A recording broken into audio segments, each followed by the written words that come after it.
What's up, YouTube? Zach's back with another attack, and I'm sorry that this is so late. I am trying to figure out how to make this end a little, or start a little bit sooner, and this one might actually be a little bit shorter than normal because I got off work late, and I am waiting on my wife to get home, and, I think it might be too late for a lot of people to join this live stream. And if a lot of people aren't joining the live stream, then I'm not going to be able to do this by myself forever. But anybody who joins this live stream, I will love to chat with you, have you be a part of this. I see somebody's already in this live stream, so welcome. Hope that you're having a wonderful day. Glad to have you here. Please say hi in the comments if you are currently watching. Hopefully it is Mr. Clean or Rozzy or Edgy Daniel. What's your daily driver phone? Thank you for asking. Currently it is an iPhone 7. I will be upgrading to the 10 Plus when that is available. I didn't want to go straight to the 10. I wish that I would have gotten the 7 Plus, but I didn't, and so I like the bigger formed phones better, and I think that the 10 will work better as a big phone, because it really feels like the 10 is just a iPhone 8 or 7 or 6 really, that's just tiny bit bigger. If you remove those bezels, it doesn't do as much on a small phone as it does on a big phone. And that's really the biggest downfall of the 10 that I see. Of course, there's the notch, but even that is less noticeable when it's on a big display. I loved my iPhone 6 Plus, and then I went to the 6S, and now I've got the 7, and I'm really, really missing the bigger displays. But I really liked the 6S that I had because it was the largest storage capacity I could get, and this one I really just needed an upgrade. So, yeah, it's an iPhone 7. Thank you for asking. It does pretty well. I really, really like the iPhone 7.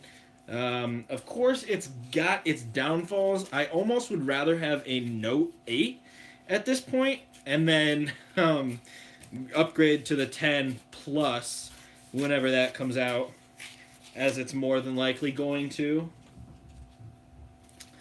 So yeah.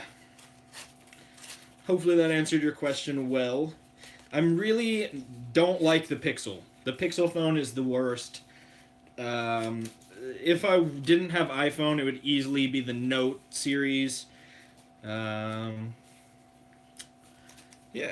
What's your daily driver? I would love to see your thoughts on this. Alright. Sorry it's all pink still. I have not been able to get any other colors of paper, but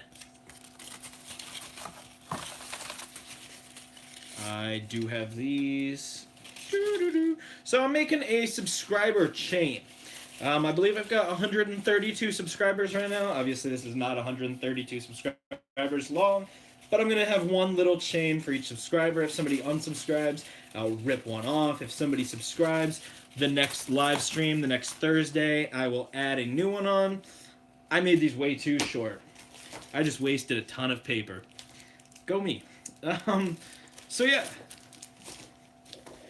And welcome to this channel. I don't think I've seen your name before, unless you're somebody and you just changed your name on YouTube, which I have seen quite a bit of, so if that's the case, then glad to see you again with a new name.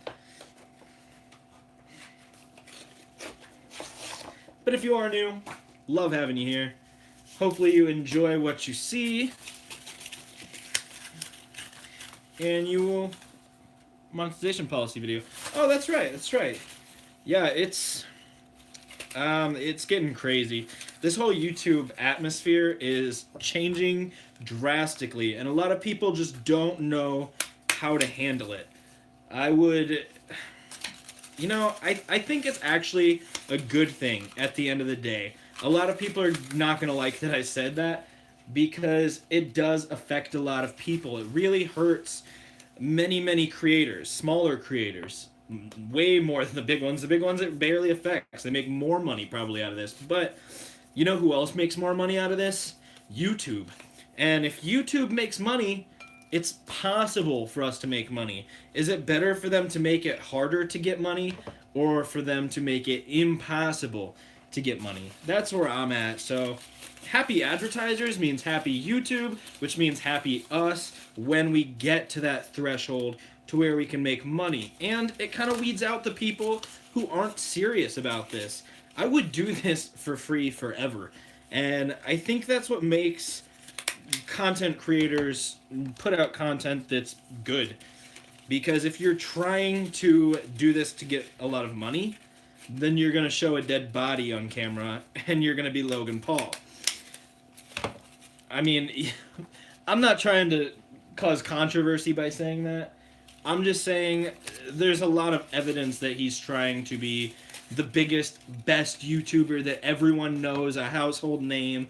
His brother was on Disney Channel, so he's got to make a name for himself.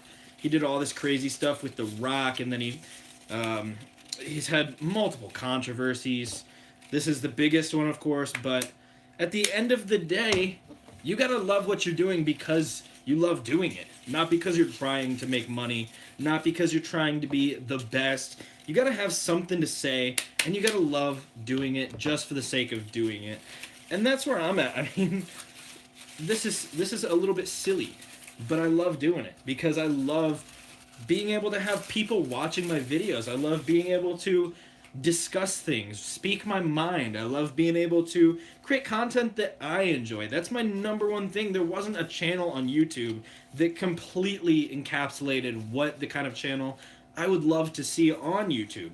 So I created it, and I'm trying to be the channel that I would love to watch every day, and I'm trying to put out content every single day at this point. So to me, that's more important. I'm glad that this change is happening because it forces people to either leave YouTube or stick around for the long haul and be very committed to doing it because it's what they love doing. So that was a little long-winded. I apologize if that dragged on, but that's how I feel. Found out about your channel from the Tell Us of Tech shoutout. Oh, awesome. Yes, Tell Us of Tech is a great channel. Project 2X is really exciting. I can't wait till I get to where I can get a new camera, a new microphone. I'm trying to get there because obviously my quality isn't perfect right now, but it's good enough where I can make videos, and that's one reason why I didn't like that they changed the monetization policy, because they said that 99% of people affected by the change had made less than $100 a year. But I do know people who actually had been in the partner program making money for 9 years. And those people who had been on it for 9 years, yeah, they may be making less than $100 a year. I know some of them for a fact make more than $100 a year. But say they make less than $100 a year, still over 9 years, they've probably made $800.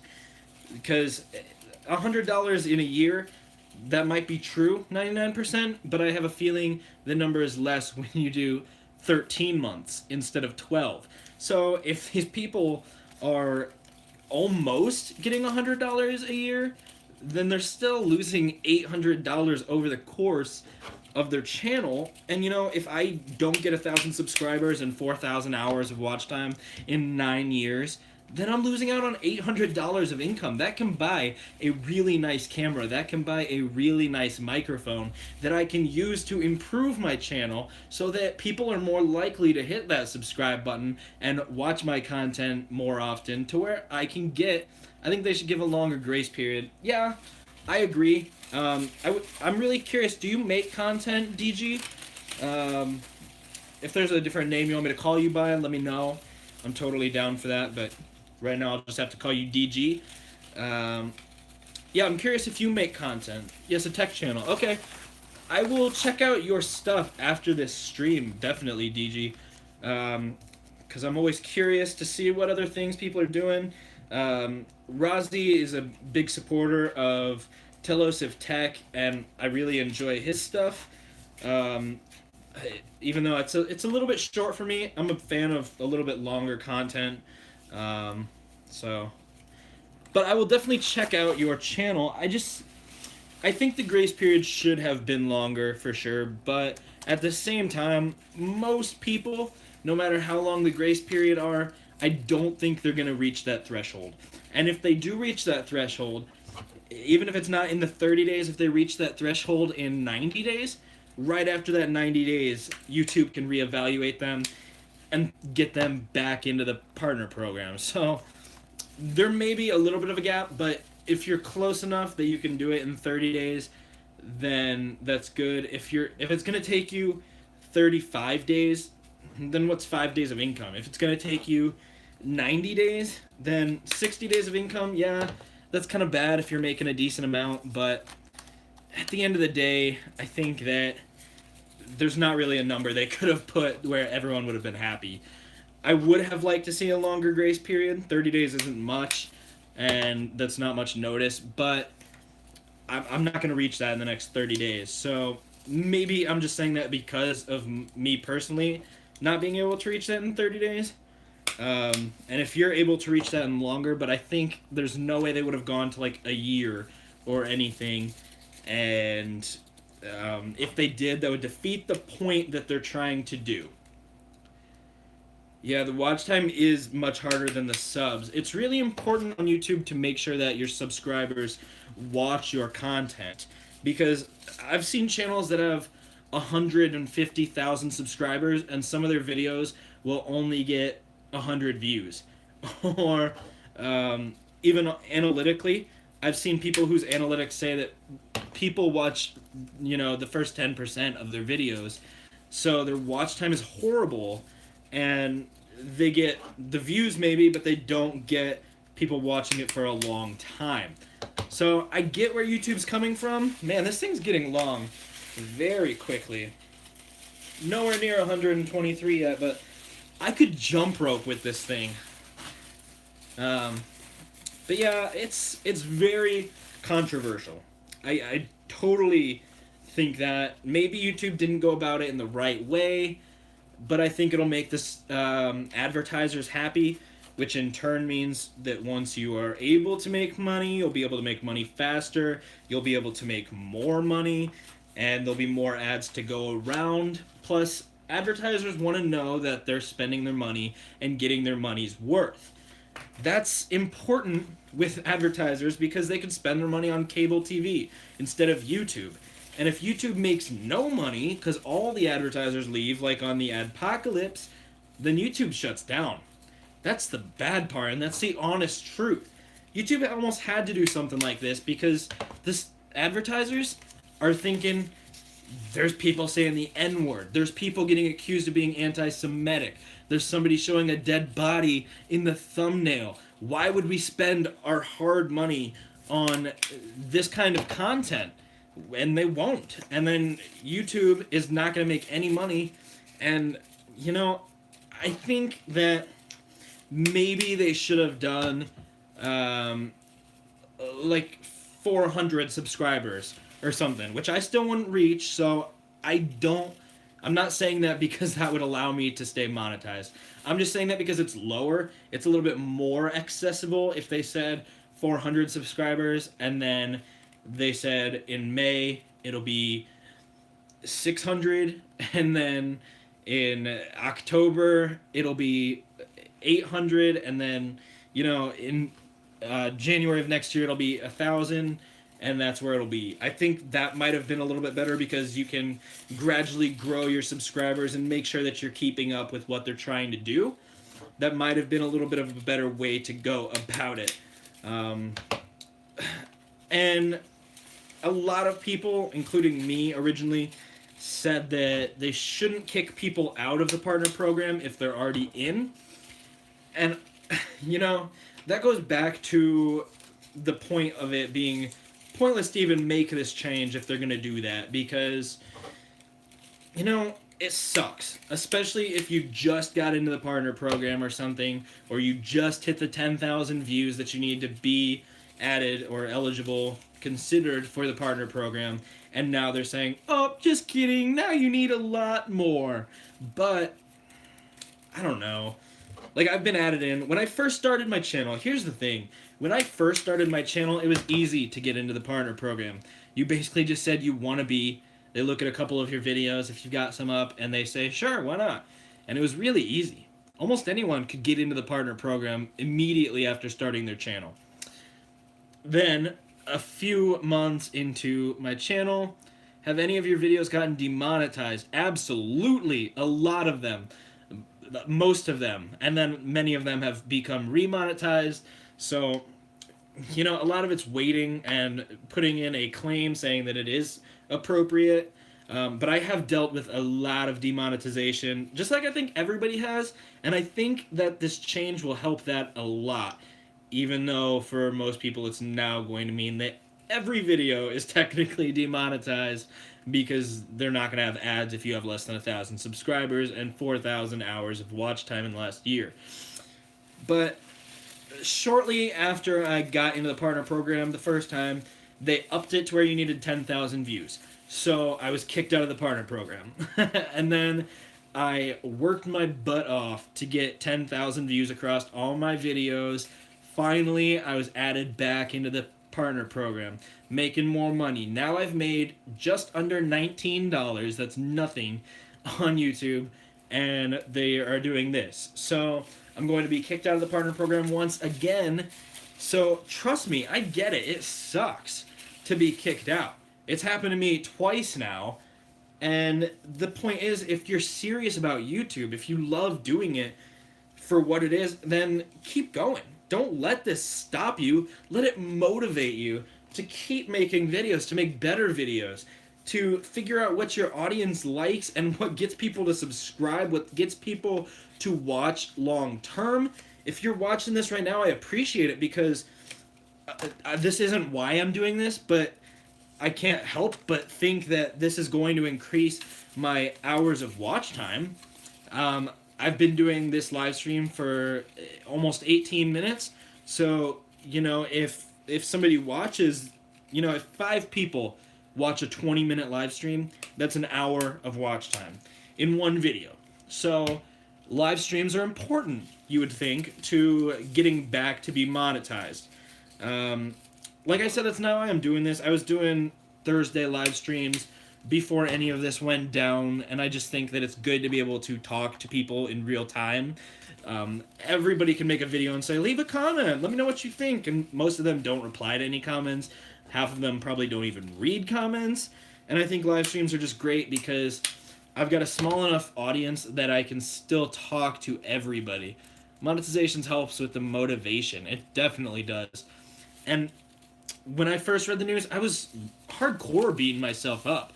It's like I worked so hard to get monetized again, and now I'm kicked back down. I'm kicked out of the partner program.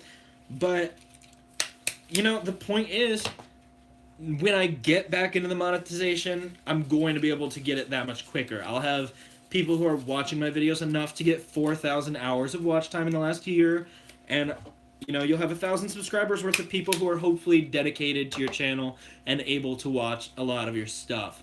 So, you know, you're not making a lot of money, but it sucks that you can't make any money, because every penny counts. You know, I don't have the answers. I wish I did. I wish I could help more or make it be different. Like I said, I think they went about it slightly wrong. Okay, well, I'm sorry, Juice. I didn't say anything bad, I don't think, but yeah, that was a little harsh. I'm just saying, you got to make videos because you want to. It has to be a passion. You can't do it for money. Sorry if I offended you, Juice. Hopefully your content's good and you've got more subscribers. You're able to stay in the partner program.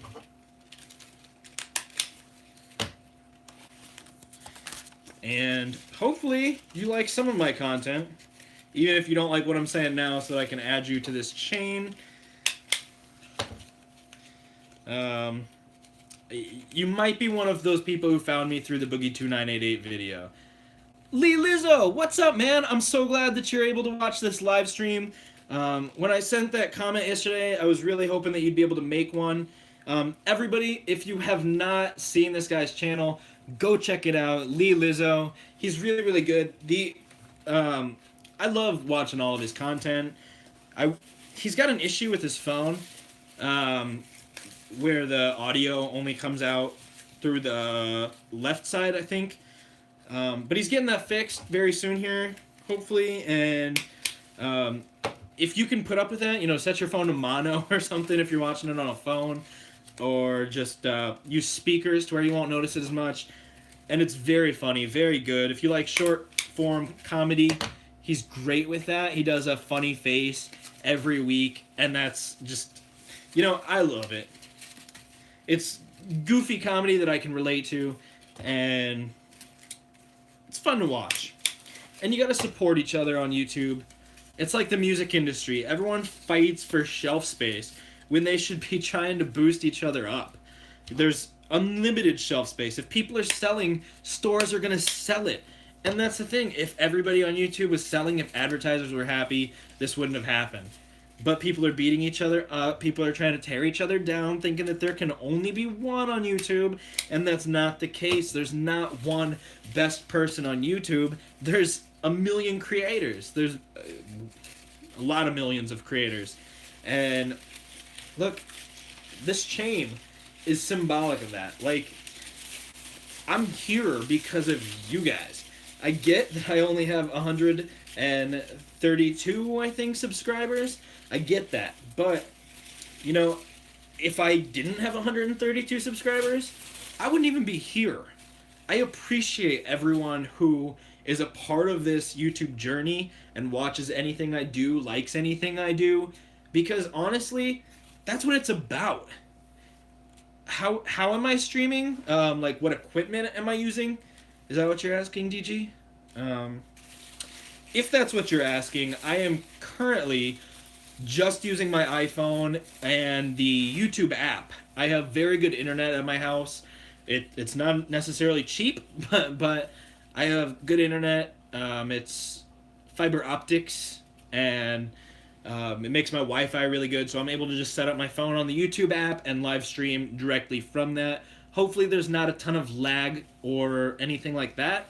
I watch my live streams sometimes, but I don't get to watch it in real time or anything, so I'm not sure how the lag is, if the audio's off or anything. Let me know. I do sometimes stream using OBS on my computer. Open Broadcast Software, I think is what it's called. It's free, open source. You can... I use that mostly to stream video games, or if I'm using like a screenshot of my computer, I do that. Anytime you see the green background or it's a video game, I'm doing that. Anytime the whole video is just me here, it's on my iPhone 7. So, yeah, hopefully that answered your question good. The YouTube app, being able to live stream from that is very helpful. I love that YouTube made that available. It might be only available if you've got 100 subscribers. I'm not 100% sure on that one, so don't quote me. But it is very nice because I don't have to get a nice webcam and get it all configured. And my computer's not the best. So even when I stream on my computer, it does have more lag that's noticeable than just streaming it from the YouTube app on my iPhone. And that really sucks because it makes it harder to do streams that aren't just me talking to people and things like that. I did one where I was doing tongue twisters. I brought up a web page on my computer that just had a bunch of tongue twisters, and I had it showing on my screen and then a little box that had my face, and I was trying to say all of these tongue twisters. And it's a little weird to say tongue twisters while you are lagging because it just sounds even weirder. And at one point I even put on headphones to where I could hear myself, but it had a slight delay, so I was hearing myself with a slight lag, and it was an intentional lag on top of the lag from my computer not being good, and it was a mess. I couldn't say anything. It was so bad. You can check out that trying tongue twisters terribly, I think is what I called it. Something ridiculous like that. Let's see. Okay, so we've been going for about 25 minutes. I will probably go just for about another 5 minutes, guys. I can't go too late today because I think my wife's home now and I got off work late. I got a new job at Walmart. They are raising their minimum wage to $11 an hour. That's really exciting. It's a very set schedule, which is nice for YouTube. And when I first started my channel, I was working at Walmart. On my lunch breaks, I would make a little video and then post it. My first video ever was just on a lunch break at Walmart. And, I would work overnights and then come home, and it would be like 7:30 in the morning. My wife wouldn't wake up until, 8 or something, so I'd have an hour to edit and record YouTube videos. And that's just how I got my channel started at Walmart. So it's kind of interesting to be going back to Walmart and kind of doing that kind of lifestyle between YouTube and Walmart again a year into this whole YouTube journey.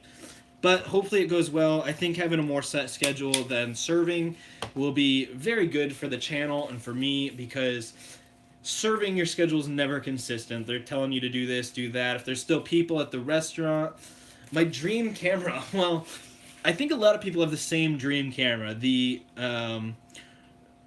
what is it, the red cameras, just the top of the line one, are really nice. And I've got a lot of aspirations for filmmaking as well as just the YouTube videos, and I know that that's what MKB HD uses, as well as many other wealthy YouTubers who have gotten very successful in this. Those red cameras are just incredible quality sound. They're so versatile, which is important with what you're doing. Like I said, if you're doing like videos that are more cinematic and like films, then a red camera is the best investment you will ever make in your life. But that said, it's a huge investment. It's the most expensive thing many people will ever buy in their lives, other than a car or a home or something. But just a product, it's insanely expensive. First camera purchase from AdSense check. That's tricky. Honestly, iPhones have great cameras. Hopefully this looks okay. They don't look as good on the front camera, which is what I'm using, and they don't look as good while you're live streaming because it slows down the bitrate and everything to compensate for having to send it. They don't want to send super high qualities to YouTube because it won't be live. Do I have a Mac? I do have a Mac. It is a very old Mac. Yes, this is my Mac. It's very old and dirty. I don't use it anymore, and here's why. I don't know how well you can see that, but the screen is literally shattered. Very shattered. But I believe this is from 2007. And I got it maybe 4 years ago, 3 years ago, something like that. So I didn't get it too long ago, but I think it was made in 2007, and it still looked amazing. If you do, you can use the Max Display as a screen to see what. Oh, well, I did not know that. I do know that the screen to fix the screen on this is about $100. Which I don't have. So maybe that's what I can do with my first AdSense check, if that ever happens. I can connect this to a TV or something that's got HDMI, but I have not been able to do that yet. I have a little bit, but it's really inconvenient. I got to get a wireless mouse and a wireless keyboard to be able to do anything with it, and at that point, it's not a laptop. It's just a computer, like a desktop that's not as good, and it requires a TV or something. So do you do tech reviews? What's your channel about?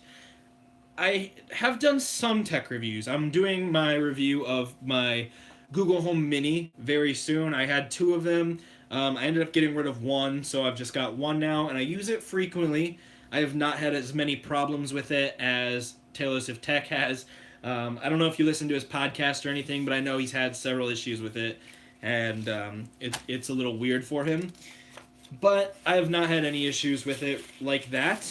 There's been a few times I've wanted it to do something and it has not been able to, or it doesn't understand what I'm trying to say. So I will get into all that much more hardcore in my Google Home Mini review. So yes, I do sometimes do tech reviews. A lot of what I do is commentary. I try to do a lot of things on the Kingdom Hearts video game series.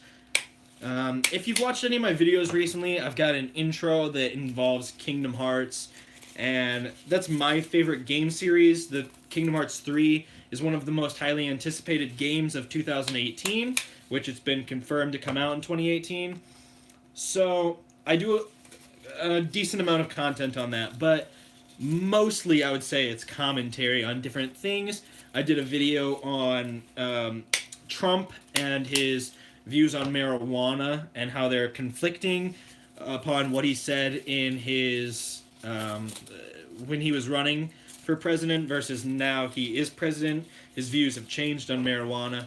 I've done some vlog stuff. I did a vlog series leading up to my wedding, and I did a vlog that went up today inside of Walmart. I just kind of was commenting on things I saw that made me laugh, or it's mostly just an entertainment channel, but there's a lot of commentary on things. I've done some food reviews, but I try and keep it very lighthearted and funny. I do have a little bit of a variety of things, and some people don't like that.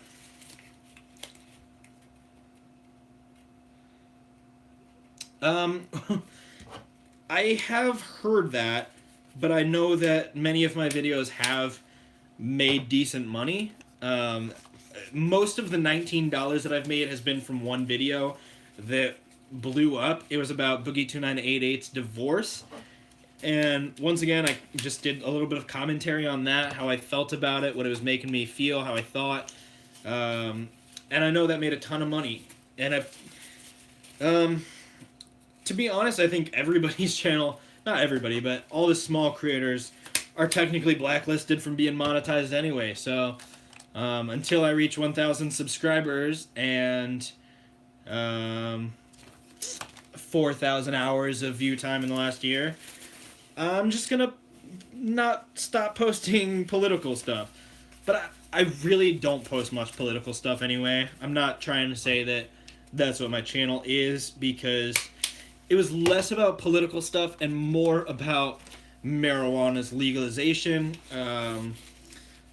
because that's the focus of it. I did go into how Trump said after 200 subs, the subscriber ball starts to roll.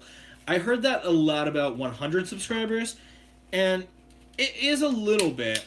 My slowest time was obviously when I first started, and I pushed a lot of my friends and family to subscribe.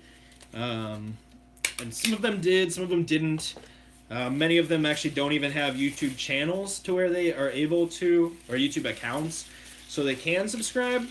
But yeah, I have noticed it going a little bit faster after the first 100. I think that it's less about the fact that I'm gonna get 200, and more about the fact that I'm really, really focused on it now. In my first 100 videos, I really just did it when I felt like it, aside from personal experience. Yeah, I mean, the Boogie2988 one really triggered people. And unexpectedly, I didn't know it would do that, because he was getting divorced. I like him as a person, as a creator. And then let it roll. It's been tough. Been at it 5 weeks. Oh man, yeah. I gotta say, Liliza, it is hard. I've been saying a lot in this stream, you can't do it because you think you're going to get a ton of subs right out the gate. You can't do this because you want to get famous, because you want money. You have to love making videos. And I know you've said a lot in your videos that you like doing it. It's a fun hobby and you're not doing it to get famous or make money. So I think you've got the right mindset, but it is very, very hard. And it doesn't really get easier. It might get easier to have people actually watching your stuff.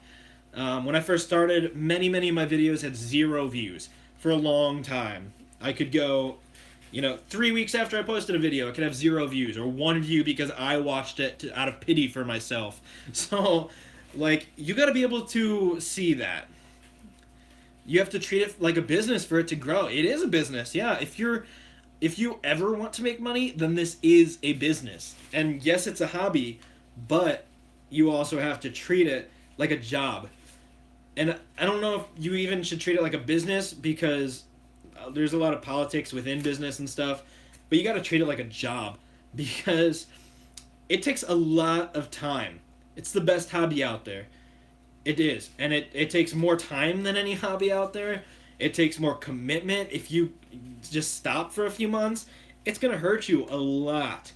But if you're very consistent, if you post basically every day, if you treat your subs right and focus on what they want to see, that's one thing I'm really trying to do. Yeah, I've got a little bit of a variety of stuff going on my channel right now, but when people really like something, I try and do a little bit more of that, focus on that. I've noticed a lot of people liking the Kingdom Hearts stuff, so I turned my branding a little bit closer towards that, started doing more stuff focused on that, as well as everything I was doing before.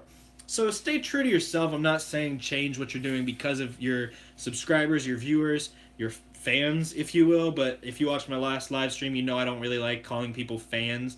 Like I said, this isn't a fan. This is subscribers. You guys have helped me get here. You guys are the ones that make this worth it. This is my hobby, but this is for you guys. And I'm going to keep going on this chain next Thursday. I'm done for today. Hopefully by then I can get some paper that's not so pink.